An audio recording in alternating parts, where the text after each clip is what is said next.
আল্লাহর নবী আকা মুস্তাফা সাল্লাল্লাহু তাআলা আলাইহি ওয়াসাল্লাম বলেন, ইযা মাতাল ইনসানু, যখন মানুষ মরে যায়, যখন মানুষ ইন্তেকাল করে, কবরে চলে যায়, ইনকাতা আমালুহু, তখন সেই ব্যক্তির জন্য নেকির কর্ম করার দরজা ক্লোজ হয়ে যায়, বন্ধ হয়ে যায়, মুনকাতা হয়ে যায়। এক কথায় যে সমস্ত কর্মগুলা করে সওয়াবের অধিকারী হতো, সেই কর্মগুলা ওই ব্যক্তির পক্ষে আর করা সম্ভব হয় না। আজকে আমি বক্তব্য রাখছি কোরআন এবং হাদিস মতে। আল্লাহ তাআলা খুশি হলে, রাজি হলে এই বক্তব্যের বিনিময়ে আমাকে কিছু সওয়াব দিবে। আপনারা শুনছেন, আল্লাহ কিছু সওয়াব দিবে বা নেকি দিবে। আমি যেদিন মরে কবরে চলে যাব, এই জালসা করতে পারবো? যেটা বলেন পারবো। তার মানে জালসা করে যে নেকিটা পেতাম, সেই নেকির দরজা বন্ধ। নামাজ পড়েছি, নামাজ পড়ে যে নেকি পেয়েছি, আগামীতে পড়বো, যে নেকি পাবো, আমি যেদিন মরে যাব সেই দিনকে আর নামাজ পড়ার সুযোগ আমার থাকবে? তার মানে নামাজ পড়ে যে সওয়াব বা নেকি পেতাম, সেই সওয়াব বা নেকি আর পাবো না।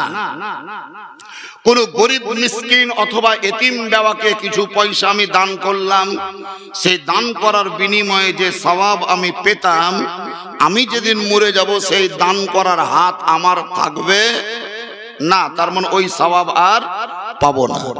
রমজান মাসে রোজা করেছি, আগামীতে একবার বেঁচে থাকলে করব। রোজার মাসে রোজা করার ক্ষমতা মরে যাওয়ার পর আর থাকবে না। এক কথায় ইনকাতা আমালুহু, ওই ব্যক্তির আমল করার ক্ষমতা হারিয়ে যায়, হ্রাস হয়ে যায়, শেষ হয়ে যায়, কোনো ক্ষমতা থাকে না। এখন ব্যক্তি মরে গিয়েছে, বাড়ির কি নাম? রুহুল আমিন। খুব ভালো নাম, সুন্দর নাম।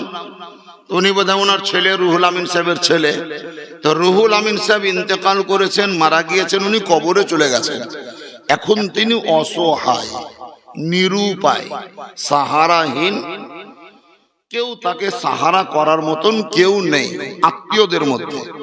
এখন ওনার হয়তো ধরে নেন যে 50টা নেকি বা সওয়াবের প্রয়োজন, যে 50 বা 10টা সওয়াবের কারণে উনি আটকে আছেন, থেমে আছেন কোন জায়গায়, পাস করতে পারছেন না, পাস করা সম্ভব হচ্ছে না। তো নবী পাক বললেন, নবী করিম সাল্লাল্লাহু আলাইহি সাল্লাম বললেন যে ওই মৃত্যু ব্যক্তির নামে তোমরা ইসালে সওয়াব করো। ইসাল মানে পৌঁছানো, সওয়াব মানে সওয়াব, মানে ভালো কাজ করে যে সওয়াব তোমরা পাবে, সেই সওয়াব ওই ব্যক্তির নামে পৌঁছে দাও। এবার বলে, ধ্যান দিয়ে শুনে, মেলা তো চাহরুম চাল্লিশা করেছেন বা করছেন, আজকেও হলো। ইসালে সওয়াব করো। ইসালে সওয়াব মানে নেকির কাজ করে তার নামে পৌঁছে দাও বা বকশে দাও। ওই ব্যক্তির নামে যদি শুদ্ধভাবে তেলাওয়াত করতে পারে, এরকম কোন মৌলভী, তালবে ইলম, হাফিজ কারীদেরকে দিয়ে কোরআন শরীফ পড়ানো হয়, এক খতম বা 2 খতম, তাহলে পড়লো। ওই কোরআন শরীফ পড়ার বিনিময়ে আল্লাহ তাআলা যে সওয়াব দিবে বা দিয়েছে, সেই সওয়াব ওই ব্যক্তির নামে পৌঁছে দিলাম, মানে এটা ইসালে সওয়াব হলো। নফল নামাজ পড়ে, নফল নামাজ পড়ে পড়ে পড়ে পড়ে আপনি আল্লাহর দরবারে হাত তুলে দোয়া করেন, ইয়া রব্বে কায়নাত, আমি 20 রাকাত বা 12 রাকাত বা 10 রাকাত বা 30 রাকাত নফল নামাজ পড়েছি, এই নামাজ পড়ার বিনিময়ে যে সওয়াব তুমি আমাকে প্রদান করবে, সেই সওয়াব আমার বাপের কবরে পৌঁছে দাও, অথবা আমার স্বামীর রূহের মাগফিরাতের জন্য আল্লাহ তুমি এটাকে কবুল করো, তার আমল নামায় পৌঁছে দাও।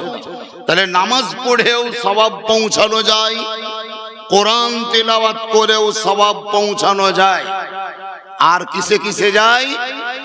যে 5000 হোক, 10,000 হোক, 20,000 হোক, 30,000 হোক, সেই টাকা তোমার বাপ রেখে যাক আর নাই যাক, তুমি তার বেটা হিসাবে মায়ের জন্য বাপের জন্য মসজিদে 50,000 টাকা দান করো।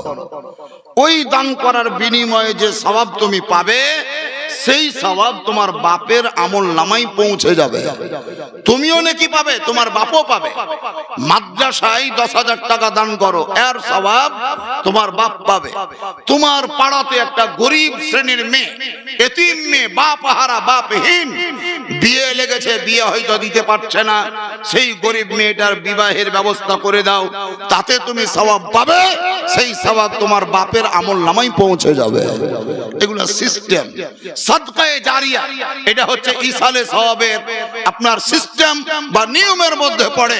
কিন্তু আমরা যে নিয়মটা করেছি, আজকেও ধরে নেন হয়েছে, দুপুর বেলায় মনে হয় 400-500 লোক খেয়েছে। কত কত 400-500 হবে। 400-500 লোক খেয়েছে, তার মানে একটা গোটা না গরু চলে গেছে নাকি? গরু না ছাগল ছিল? গরুই ছিল। এটা গোটা গরু চলে গেছে।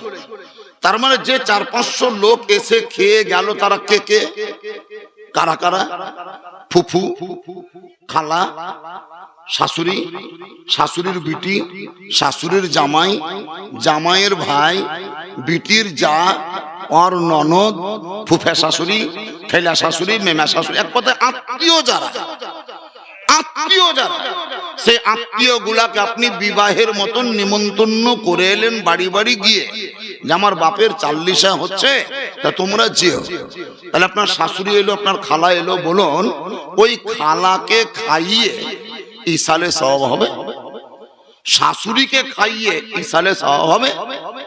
আজকে যদি ওই গরুটা এই রাত্রে জব করতেন, রাত্রে সবাইকে ডাক করে এলান করে দিতেন যে মিলাদ মাহফিল হবে, এক কথায় আমার বাপের ইসালে সওয়াবের উদ্দেশ্যে একটা ধর্মীয় সভা হবে, সেই সভাতে যারা উপস্থিত থাকবে তাদের জন্য কিছু পানাহারের ব্যবস্থা আছে।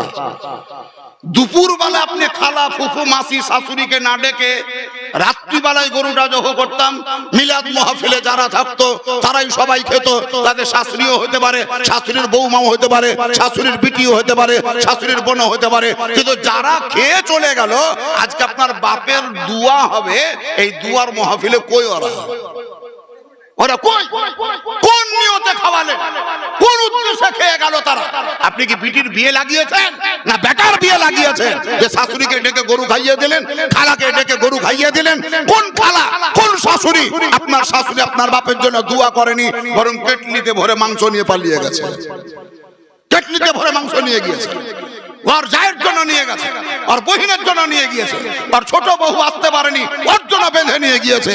আবার কেউ যদি মাংস না পেয়েছে, আপনাকে গাল দিতে দিতে গিয়েছে, ওকে দিলে আমাকে দিলে না, ওকে দিলে আমাকে দিলে না, ওকে দিলে আমাকে দিলে না, ওর বাড়ি আর আসবো না, জিন্দেগিতে আসবো না। কি হলো আপনার লাভ? লাভটা কোন জায়গায়? আল্লাহর নবী আকা মুস্তাফা বলেন ইসালে সওয়াব করো, ইসালে সওয়াব করো। হ্যাঁ, এই ধর্মসভাটা আপনি দুপুরেও করতে পারতেন, দুপুরেও করতে পারতেন। যদি দুপুরেরই নিয়ত ছিল, রাত্রে না করে দুপুর বেলাতেই 10টার সময় জালসা মিলাদ শুরু করে দেন, 12টা অথবা 1টা পর্যন্ত মিলাদ করেন। একদম খালা, ফুফু, মাসি, চাচি, শাশুড়ি, পাড়ার লোক, আত্মীয় স্বজন, তারপরে পাড়া পড়োশি যারাই ওই মিলাদ মাহফিলে হাজির হয়েছিল, তাদের সকলকে একসঙ্গে নিয়ে আপনার আমার বাপের জন্য হাত তুলে দোয়া করলাম, ফাতিহা হয়ে গেল। এবার যারা উপস্থিত ছিল সব সেটাও খেয়ে নাও, চলে যাও। তাহলে সিরনি হিসাবে খেয়ে গেল। দুপুরে খাওয়ালাম কোন নিয়তে? বেটার বিহার খানা, বিটির বিহার খানা, আপনার পোতার মুসলমানের খানা, কোন খানা খাওয়ালেন? কিসের জন্য খাওয়ালেন? এটা আমাদের একদিক থেকে যদি বলেন ভাবিয়েন না যে আমি অন্য মাযহাবের মৌলবি আবার বলিয়ে না, দেওবন্দি মৌলবি বলিয়েন না। এগুলা বলার জন্য হয়তো অনেকে আবার দেওবন্দিও ভাবতে পারে, ফারাজিও ভাবতে পারে, লামোঝাবিও ভাবতে পারে, কিন্তু আমাদের মধ্যে কিছু সিস্টেমের ভুল আছে, সিস্টেমের মধ্যে গলত আছে। এই ভুলগুলো আমরা বুঝতে পারছি না, এই ভুলগুলো আমরা ধরতে পারছি না। আল্লাহর নবী আকা মুস্তাফা বলেন, যে কাজ করে তুমি সওয়াব পাবে, নেকি পাবে, তোমার বাপের জন্য সেই কাজ করো। তোমার মা মরে গিয়েছে, যেই কাজ করলে সওয়াব পাবে, নেকি পাবে, সেই কাজ তুমি করো। মসজিদে দান করলে সওয়াব পাওয়া যাবে, ওটা তুমি করো। মাদ্রাসায় দান করলে সওয়াব পাওয়া যাবে, ওটা তুমি করো। জনগণের জন্য রাস্তা তৈরি বসিয়ে দিলে সওয়াব পাওয়া যাবে, ওই কাজটা করো। একটা এতিম মেয়ের বিয়ে দিয়ে দিলে নেকি পাওয়া যাবে, ওই কাজটা করো। তোমার পাড়াতে কোনো গরিব ছেলে মেধাবী ছাত্র পড়তে পারছে না, অর্থের অভাবে পিছিয়ে যাচ্ছে, সেই ছেলেটাকে এগিয়ে নিয়ে যাওয়ার জন্য 10,000 টাকা ওকে হেল্প করো, সাহায্য করো, বই খাতা কলম কিনে দাও। এই ক্ষেত্রে সওয়াব পাওয়া যাবে। এই সওয়াবগুলাই তোমার আব্বা বা মায়ের আমলনামায় পৌঁছে যাবে, পৌঁছে যাবে। এগুলা করেন, এগুলা করতে হবে। এ বাপ, আজকে আমরা ভাবছি গরু জবাই করে যদি খানা না দিচ্ছি তাহলে লোকে কি বলবে। এটা একটা ব্যাপার আছে, এটা একটা ভাইরাস ব্রেনে ঢুকে আছে আমাদের। লোকে কি বলবে? আচ্ছা, আপনি গরু খাইয়ে না দিলে লোকে কি বলবে? আর আপনার বাপ যদি জাহান্নামে থাকে তো লোকে কি বলবে? আপনার বাপ যদি কবরে পরিত্রাণ না পায় তো লোকে কি বলবে? আপনার বাপ যদি জান্নাত না পায় তো লোকে কি বলবে? আপনার বাপ যদি পুলসেরাত পার হতে না পারে লোকে কি বলবে? আপনার বাপ যদি হাউজে কাউসারের পানি পান করতে না পায় তাহলে লোকে কি বলবে? আপনার বাপ যদি কবরে উত্তর দিতে না পারে তাহলে লোকে কি বলবে? আপনার বাপ যদি হাসরের প্রান্তরে নবীর শাফাআত না পায় তাহলে লোকে কি বলবে? আপনি যদি নামাজ না পড়েন লোকে কি বলবে? রোজা যদি না করেন লোকে কি বলবে? মিথ্যা যদি বলেন লোকে কি বলবে? চুরি যদি করেন লোকে কি বলবে? জেনা যদি করেন লোকে কি বলবে? এই দিকে ধ্যান নাই। বাপ মরেছে গরু জবাই করে খানা না দিলে লোকে কি বলবে? লোকের বাপের খান আপনি, লোকের বাপের ধারি, লোক কি বলবে? আমার বাপ মরবে আমি গরু জবাই করে খানা খাওয়াবো না, লোক যা বলবে বলুক। লোকের আমি টাকা জমা রেখেছে আমার বাড়িতে, যাদেরকে খাইয়ে দিতে হবে, গরু জবাই করে না, ইম্পসিবল, অসম্ভব, এটা হতেই পারে। লোকে কি বলবে এর জন্য কাজ করিয়েন না। যে কাজ করবেন সেই কাজ এমন করেন যে এই কাজটা না করলে আল্লাহ কি বলবে, নবী কি বলবে। হাদিস বলছে আল হুব্বু ফিল্লাহ ওয়াল বুগযু ফিল্লাহ। যে কাজটাই করবে সেই কাজটা যেন আল্লাহ এবং আল্লাহর রাসূলকে রাজি করার জন্য হয়, এমন কোন কাজ করিও না যেই কাজ করলে আল্লাহ এবং আল্লাহর রাসূল অসন্তুষ্ট হয়ে যাবে। যে কাজে আল্লাহ আল্লাহ রাসূল অসন্তুষ্ট হবে সেই দিকে আমরা বেশি এগিয়ে যাচ্ছি, আর যাতে আল্লাহ রাজি হবে ওই দিক থেকে আমরা পিছিয়ে যাচ্ছি। এটা হচ্ছে আমাদের মুসলিম সমাজের বড় দুর্বলতা, বড় গাফলতি, বড় এক আপনার কে বলছে আমাদের অনীহা। ইসলামের প্রতি আমাদের মহব্বত কমে যাচ্ছে, ইসলামের প্রতি আমাদের দরদ কমে যাচ্ছে। আজকে মেলা লোক ফেসবুকে আর হোয়াটসঅ্যাপ আর ইউটিউবে খবর শুনে অমুক জায়গার মসজিদ ভেঙে দিলে। হাই, কেন ভাঙবে? কেন ভাঙবে? কেন ভাঙবে না? আপনি নামাজ কেন পড়েন না? মসজিদ ভেঙে দেওয়াতে আপনার এত দরদ বাড়লো কেন? কিসের জন্য আপনার জান কাঁপছে? কিসের জন্য জান খেপছে? আপনাকে যে নামাজ পড়তে বলেছে আল্লাহ, নামাজ পড়েন না? নামাজ কেন পড়েন না? নামাজ না পড়ার জন্য আপনি যদি একটা বাড়ি তৈরি করেন আর সেই বাড়িতে যদি কোনো মানুষ বাস না করে, দেখবেন সেই বাড়িতে জিনের আখড়া তৈরি হবে, মাকড়সাই জাল পাতবে, ছাড়পোকাতে পায়খানা করে রাখবে, ইঁদুরে ঘর বানাবে, পিপিলিকার আড়ত হবে। ওই ঘরটা যেমন অনাবাদ থাকলে জীবজন্তুরা আশ্রয় নেবে, ঠিক তেমন তৈরি করা মসজিদে মুসলমান যদি নামাজ না পড়ে তাহলে সেই মসজিদে বেদিন বেধর্মীরা আখড়া পাতবে, তাহারাই নিজের কন্ট্রোলে নেওয়ার চেষ্টা করবে, তার উপর আক্রমণ চালাবে। আপনার মসজিদকে যদি রক্ষা করতে হয় তাহলে আপনাকে 5 ওয়াক্তের নামাজি হতে হবে। মাদ্রাসাকে যদি রক্ষা করতে হয় তাহলে মাদ্রাসার প্রতি আপনাকে আন্তরিক দরদ রাখতে হবে। মসজিদে নামাজ পড়তে গেলাম না, মাদ্রাসার লক্ষ্য রাখলাম না, তালবিলিম কি খেতে পেলো কি পেলো না সেই দিকে কোনো খেয়াল নাই। তারপর আবার তালবিলিমকে তো লক্ষ্য করলাম না, কোনো ছেলেকে আবার দেখে এমনও বলছি পরের বাড়িতে খেয়ে একবার পাহলওয়ান হয়ে গেছে, পরের বাড়িতে খেয়ে একবার পাহলওয়ান হয়ে গেছে। আপনি কদিন খাওয়ালছেন? আর আপনি যদিও বা খাইয়েছেন, আপনি কি নিজের খাবার খাইয়েছেন? না, অসম্ভব। কোন সন্তান মায়ের পেট থেকে দুনিয়াতে আসার সময় খাবার বেঁধে আনে না। আল্লাহ তাআলা তাকে পুটলি বেঁধে পাঠাই না, আর কেটলিতে করে ভাত দিয়েও পাঠাই না। যেমনই দুনিয়াতে চলে আসে আল্লাহ সঙ্গে সঙ্গে তার আগেই তার মায়ের বুকে আল্লাহ তাআলা কুদরতি ক্ষমতায় খাবার দিয়ে পাঠিয়ে দেয়। তার বুকে খাবার বরকতের সঞ্চার হয়। যেমন যেমন আপনি দুনিয়াতে এসেছেন আল্লাহ তার ব্যবস্থা করে দিয়েছে, আল্লাহ তার সরঞ্জাম তৈরি করে রেখেছে। আপনি বাগানের মালিক হবেন, আগে তো জানতেন না। আপনি পাকা বাড়িতে বাস করবেন, আগে তো জানতেন না। 10 লাখ টাকার মালিক হবেন, আগে তো জানতেন না। আপনি পায়জামা পাঞ্জাবি 1500 2000 টাকা দামের কাপড় পরিধান করবেন, এটা তো জানতেন না। আপনি সুবহানাল্লাহ মোটরসাইকেল চালাবেন, এটা তো জানতেন না। টাটা সুমো কিনবেন, এটা তো জানতেন না। আপনি কোটি কোটি টাকার মালিক হবেন, এটা তো জানতেন না। মানুষ দুনিয়াতে এসে কোটিপতি হয়, দুনিয়াতে এসে লাখপতি হয়, দুনিয়াতে এসে বড় লোক হয়, দুনিয়াতে এসে আপনার মাস্তান হয়, দুনিয়াতে এসে ইমানদার হয়, দুনিয়াতে এসে কেউ নবীর দুশমন হয়, আবার কেউ নবীর প্রেমিক হয়। আপনি নবীর প্রেমিক না দুশমন এটা ভেবে দেখেছেন কোনোদিন? এই বাড়িটারই কথা বলছি, আমার অজানা অবস্থায় বলছি, কেউ রাগডাক করিয়েন না। বাড়িতে হয়তো 6 জন সদস্য আছে, সব মিলিয়ে 6 জন বা 7 জন হয়তো সদস্য আছে, বা 5 জন। পরীক্ষা করেন, জিজ্ঞাসা করেন যে মিলাদ করেছে, কি নাম আপনার? ফরিয়াদ। ফরিয়াদ মানে দরখাস্ত। নামাজ পড়ে, জুম্মা পড়ে, মানে সপ্তাহে একদিন খেলেই হবে। খাবার 3 বার খেতে হয় না, একবার। দিন মানের মধ্যে কবার খাবার খান? 3 বার খান, একবার খেলে হবে না? সপ্তাহে একদিন খাবেন, তাহলে হয়ে যাবে। তাহলে ফরিয়াদ বাড়ির গার্জেন, ও সপ্তাহে একদিন নামাজ পড়ে। ওর স্ত্রী কদিন পড়বে? ও জুম্মা পড়ে না, ও জুম্মার দিনেও পড়ে না, এমনকি রোজার মাসেও হয়তো রোজা রাখে না। ও তো নিজেই ঠিক নাই, স্ত্রীকে ঠিক করবে কি করে? নিজেই ঠিক নাই। বিটিকে ঠিক করবে কি করে? নিজেই ঠিক নাই। বৌমাকে শাসন করবে কি করে? রাগ করিয়েন না। আপনাকে বলে, আমি সমাজকে বলছি, আপনাকে উদ্দেশ্য করে, আপনাকে থ্রো করে আমাদের গোটা মুসলিম সমাজকে এই বার্তা দিতে চাইছি, আপনি নিজে প্রথমত ঠিক হন। খুঁটি যদি ঠিক না থাকে তাহলে ওই খুঁটিতে আপনি গরু বেঁধে আটকাতে পারবেন না। খুঁটি যদি লড়বড়ে হয় তাহলে খুঁটি উপড়ে গরু পালিয়ে যাবে। বাড়ির অভিভাবক যদি মজবুত না হয় তাহলে আপনার বিটিও ঠিক থাকবে না, বেটাও ঠিক থাকবে না, আপনার স্ত্রীও ঠিক পথে চলবে না। আল্লাহ তাআলা কোরআন পাকের মধ্যে বলেন, আর রিজালু কাওয়ামুনা আলান নিসা, মহিলাদের অভিভাবক খুঁটি মজবুত দায়িত্ববান ব্যক্তি হচ্ছে তার নিজের স্বামী।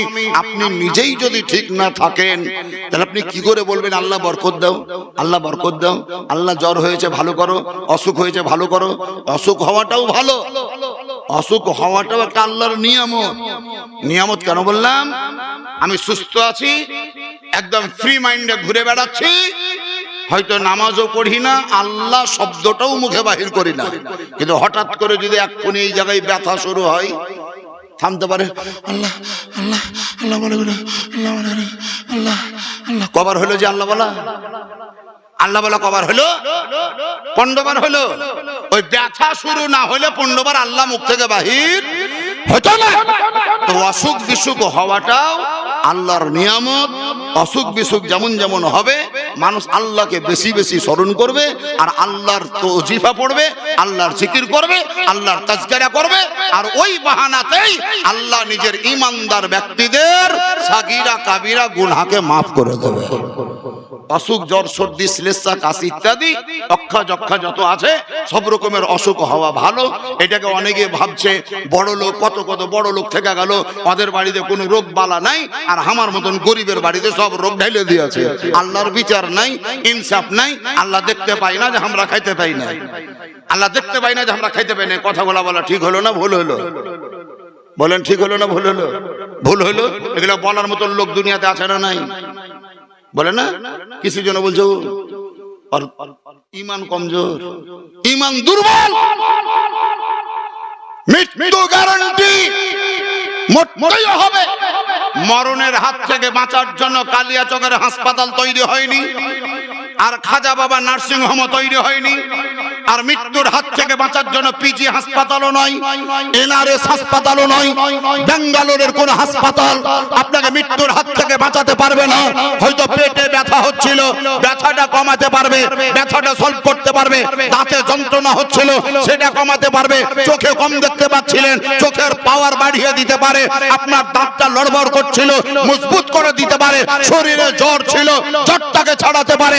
আপনার শরীর কাঁপছিল, স্টিল বানিয়ে দিতে পারে। কিন্তু মৃত্যুর হাত থেকে অতীতে কেউ বাঁচাতে পারেনি, বর্তমানেও কেউ পারে না, অদূর ভবিষ্যতেও কেউ বাঁচাতে পারবে না। কোরআন ঘোষণা করছে কুল্লু নাফসিন যায়িকাতুল মাউত, হর নফস কো মৌত কা মজা চখনা হ্যায়।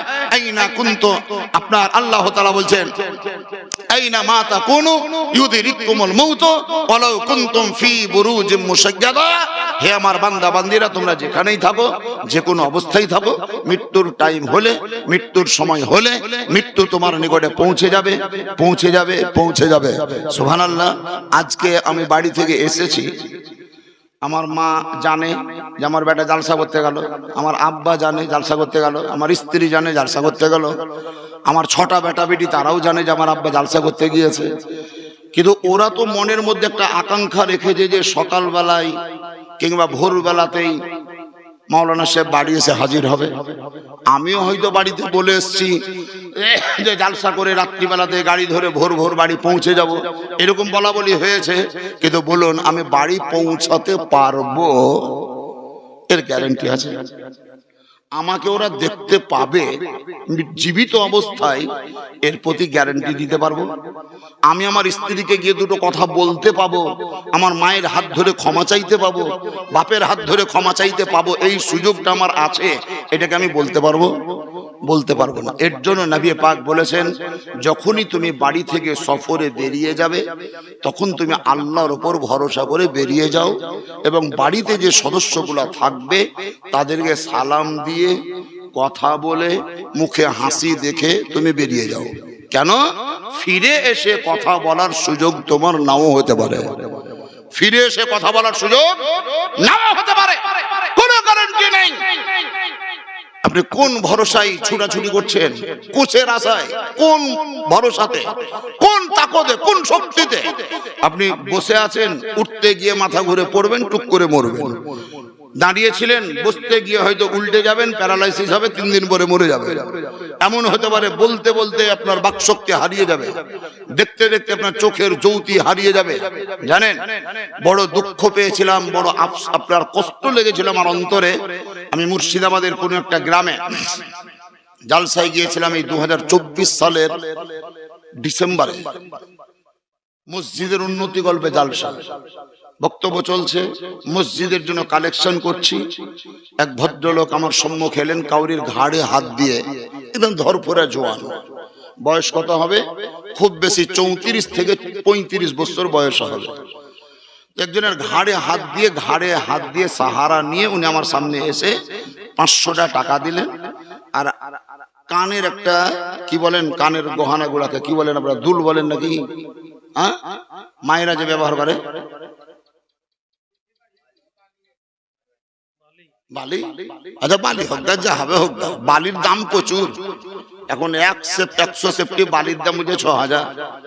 বালির দামও কম লাগে, তবে ওইটা মাঠের জমির বালি, নদীর বালি। আর কানে যেগুলো ব্যবহার হয় ওগুলো সোনার বালি। এটা বালি মানে গহনা, গয়না। ওইটা হাতে করে নিয়ে এলো, 500 টাকা নিয়ে এলো, আমার হাতে দিল যে হুজুর একটু দোয়া করিয়ে দিল।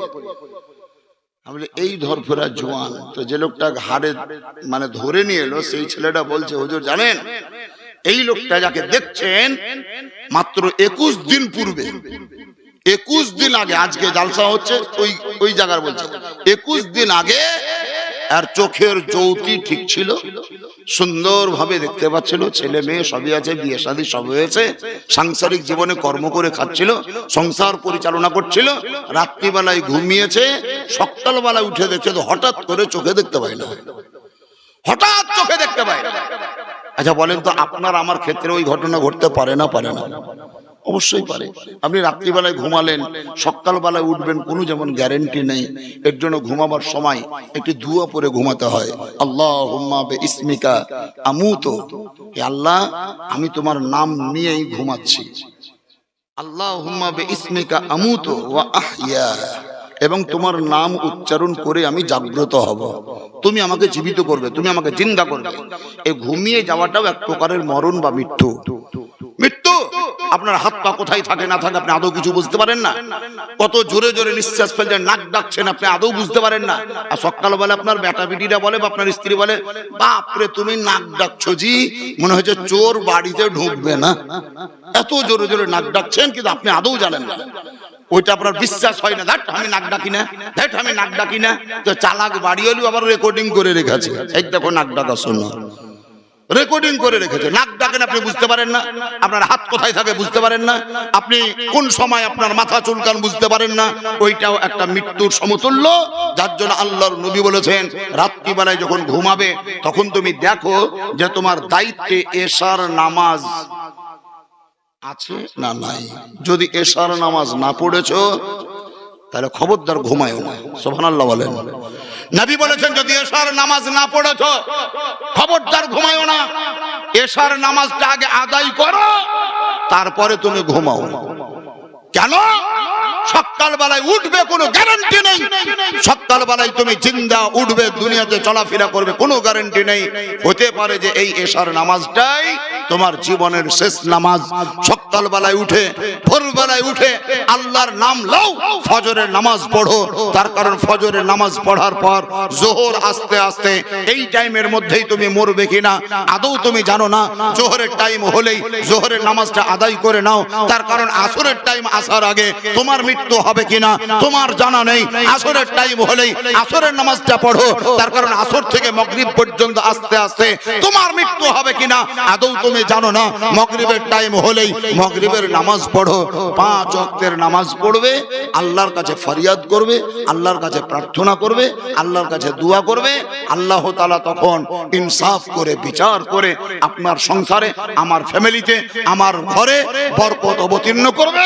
যে না, এই বান্দা আমার কর্মচারী হিসেবে কর্ম করছে, মজদুর হিসাবে মজদুরি করছে, খাটছে, পরিশ্রম করছে, একে আমাকে মজুরি দিতেই হবে, ওকে বেতন দিতেই হবে। আল্লাহ আপনাকে বান্ডিল করার টাকার বেতন দিবে না, কিন্তু কোন দিক থেকে আপনার সংসারে বরকত অবতীর্ণ হবে আদৌ বুঝতে পারবেন না।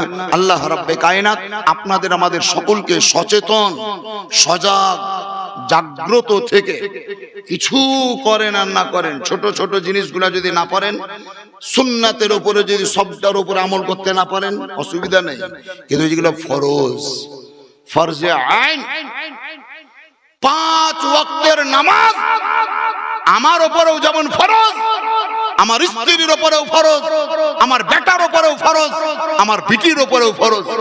যাকাত সবারই উপরে ফরজ নয়, হজ সবারই উপরে ফরজ নয়, কিন্তু নামাজটা গরিব, মিসকিন, এতিম, বেওয়া, নারী, পুরুষ, শিক্ষিত, অশিক্ষিত, রাজা, বাদশা, মাস্টার, ডাক্তার, কবিরাজ, মুরিদ, পীর, ওলি, আউলিয়া সবারই জন্য 5 ওয়াক্তের নামাজ ফরজ, ফরজ, ফরজ। অতএব আপনি মিলাদ করার টেন্ডেন্সি নেওয়ার আগে, জালসা শুনতে যাওয়ার টেন্ডেন্সি তৈরি করার আগে মনটাকে স্থির করেন, প্রতিজ্ঞাবদ্ধ হন, মনে মনে অঙ্গীকার করেন যে আমি যতদিন বেঁচে আছি 5 ওয়াক্তের নামাজ পড়ব, 5 ওয়াক্তের নামাজ পড়ব, 5 ওয়াক্তের নামাজ পড়ব। আল্লাহ রাব্বুল আলামিন আমাদের সকলকেই 5 ওয়াক্তের নামাজ পড়ার যেন তৌফিক দান করেন। জোরে সরে উঁচু আওয়াজে বলুন আল্লাহুম্মা আমিন, সুম্মা আমিন। ওয়া আখিরু দাওয়ানা আনিল হামদুলিল্লাহি রাব্বিল আলামিন।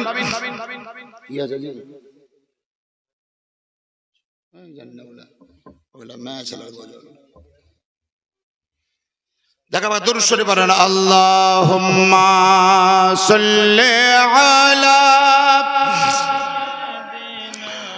মাওলানা মুহাম্মদ ওয়া আলা আলি মাওলানা সাজিয়া জগৎ গুরু মা আমিনার ঘরেতে কে এলো রে মোর বুকে। 360 খোদার যদি থাকতো কোন ধর্ম, খোদাই খোদাই দ্বন্দ্ব লেগে বন্ধ হতো কর্ম। এক খোদার মর্ম, এক খোদার মর্ম মানুষকে বুঝাতে এলো রে মোর বুকে। বাপ যখন বেটিকে জিন্দা দাফন করে, বেটি কেন্দে বলে আল্লাহ কেউ তো এসে ধরে। নির্দোষ মেয়ের তরে, নির্দোষ মেয়ের তরে এভাবে বাঁচাতে কে এলো রে মোর বুকে। মানুষ হয়ে মানুষ কিনে দাস করে রাখে, জানের ভয়ে দাস তারে প্রভু বলে ডাকে। দাস দাসী হইতে, দাস দাসী হইতে স্বাধীনতা দিতে কে এলো রে মোর বুকে। সাজিয়া বিশ্বগুরু খোদার পথ দেখাতে কে এলো রে মোর বুকে। এতক্ষণ আমরা সকলে মিলে নবীর প্রতি বসে বসে দুরুদ পড়লাম। আসুন আরো শ্রদ্ধা জ্ঞাপন করার নিয়তে একবার দাঁড়িয়ে দাঁড়িয়ে নবীকে সালাম জ্ঞাপন করিয়া সালাম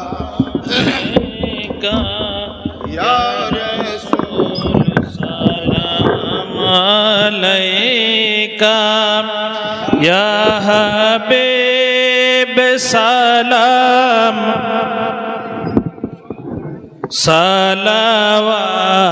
সালাওয়াতুল্লাহ ইয়া রাসূলুল্লাহ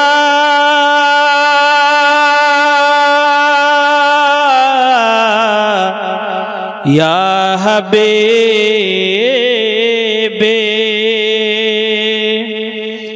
গর্ভেতে পিতা হারালেন, শৈশবে মাকে হারালেন, ধরাতে এতিম সাজিলেন, শোকেতে জগৎ কাঁদালেন। ইয়া নবী সালাম আলাইকা ইয়া রাসূল সালাম আলাইকা ইয়া হাবিব সালাম আলাইকা সালাওয়াত ইয়া রাসূলুল্লাহ ইয়া হাবিবে।